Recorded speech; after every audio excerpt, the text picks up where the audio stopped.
तर मित्रांनो, आत्ता मी या मंदिरामध्ये जेवण केलं आणि जेवण करत असताना एक गोष्ट ऑब्झर्व केली की EMA चक्राची कुठली जरी गाडी आली ना की एक हॉर्न वाजवायची, मंदिराच्या पाया पडायची आणि गाडी पुढे निघून जायची. तर म्हणलं चला हे आता नाही का मंदिर कुठलं आहे बघूया म्हणलं. तर मग जेवण वगैरे झाल्यानंतर समोर गेलो मंदिराच्या. तर मित्रांनो, हे महाबळेश्वरकडे जाताना पाचगणीच्या घाटातलं श्री बुवासाहेब मंदिर आहे आणि विशेष म्हणजे ह्या मंदिराचं नूतनीकरण 2009 साली आपल्या पद्मश्री पुरस्काराने सन्मानित BG शिर्के साहेब यांनी केलेलं आहे मित्रांनो.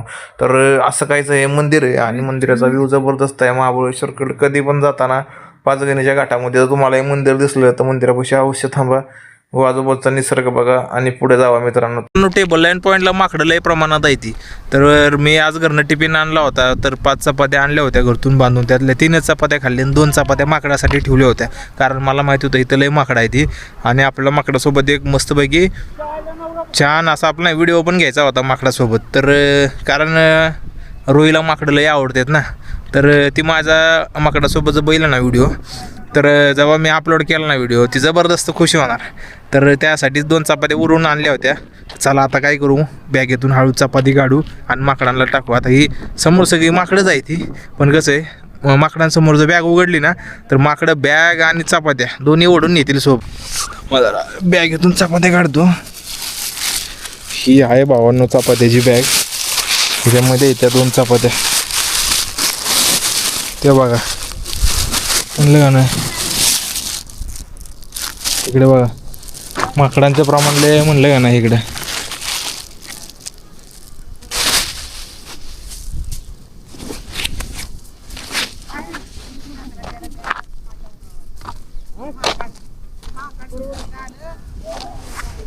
समोर माकडाला दिले खायला, कसं खातोय बघा चपाती माकडांना दिलेली. ह्याच्या बी जीवाला शांती. मी पण बाबा तुझ्यासोबत एक फोटो घेतो. Sir bye bye.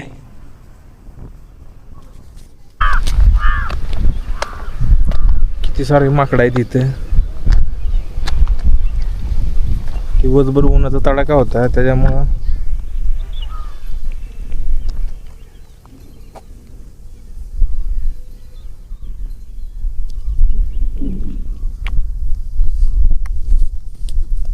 यो बाबा गडी तो पण खोलतोय. हे बाबा नको येऊ माझ्याकडे, पण त्यात काय नाही बाळा, नको पिऊ, काहीच नाही त्यात, पाणी पण नाहीये. कॅरी बॅग खाली पडली होती, कॅरी बॅग फेकायची नाही, कॅरी बॅग सोबत आपल्या बॅगेत टाकायची आणि घरी नेऊन ह्याच्यामध्ये टाकायचं. आता बॅगेत टाकून घेतो कॅरी बॅग. मित्रांनो, ही खूप छोटीशी वस्तू आहे पण माझ्यासाठी लय मोठं काम करते राव. मी कुठं जरी बाहेर गेलो ना फिरायला की मला कुणालाच म्हणायला लागत नाही, हो माझे फोटो काढा, धरा माझा कॅमेरा किंवा घ्या माझा फोन आणि माझा फोटो काढा. काय नाही, बस मोबाईल कुठंतरी ठेवायचा, असं टिक करायचं, एकदा टिक लगेच फोटो चालू. कुठं बी ठेवा हे कॅमेरा फोन. 10 मिनिट आपलं कमीत कमी एक 10 फूट जरी आपण आपल्यापासून असेल कॅमेरा फोन काय पण कुठं जरी ठेवा. फक्त एकदा चालू केलं, सब्जेक्ट ट्रॅकिंग मोड ऑन केला, बस चालू. व्हिडिओ बंद केला, व्हिडिओ बंद, विषय संपला. ही लय मोठी काम करते चिप. आणि जाता जाता राव सौंदर्य दाखवायचं राहिलंच की तुम्हाला खालचं. हे बघा जबरदस्त आहे का नाही, असं हिरवगार.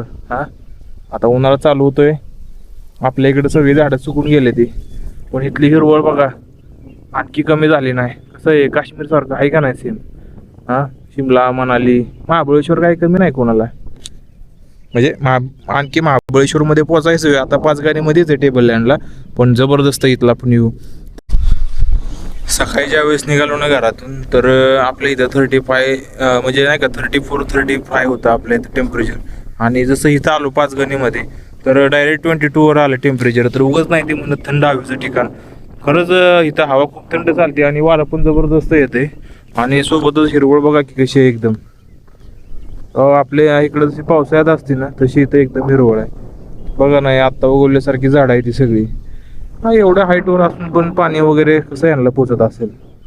आणि त्यासमोर बघताय त्या सह्याद्रीच्या डोंगर रांगा सगळ्या. मनाला थकलेल्या मनाची सर्व्हिसिंग करणारं ठिकाण म्हणजे आपल्या सह्याद्रीच्या डोंगर रांगा आणि त्याच्यामध्ये डोंगर रांगामध्ये छोटी छोटी ही वसलेली ही गावं आणि ज्वालामुखीच्या उद्रेकातून तयार झालेली अशी डोंगर, अशी पठारं. तर भावांनो, असंच तुम्हाला नवीन नवीन माहिती जाणून घ्यायची असेल तर तर चॅनलला सबस्क्राईब करा. लिंक आपल्या आयडीच्या बायोमध्ये दिलेली आहे मित्रांनो. तर चला भेटूया आपण नेक्स्ट व्हिडिओमध्ये. असा सपोर्ट राहू द्या भावांनो. तर बाय बाय. तर मित्रांनो, तुम्ही जे माझ्या पाठीमागे बघताय ना, हे झाड हे या टेबल लँड पठारावरील 95 एकरामधील फक्त एकच झाड आहे. त्यामुळे ह्याला वन ट्री पॉईंट म्हणतात, कारण फक्त एकच झाड असलेलं पॉईंट आहे हा. कारण हे पूर्ण 95 एकराचं असं सगळं पसरलेलं आहे सगळं पठार आहे, जे की एका मोठ्या ज्वालामुखीच्या उद्रेकातून इथं 95 एकरामध्ये आशिया खंडातलं 2 नंबरचं सगळ्यात मोठं पठार बनलेलं आहे.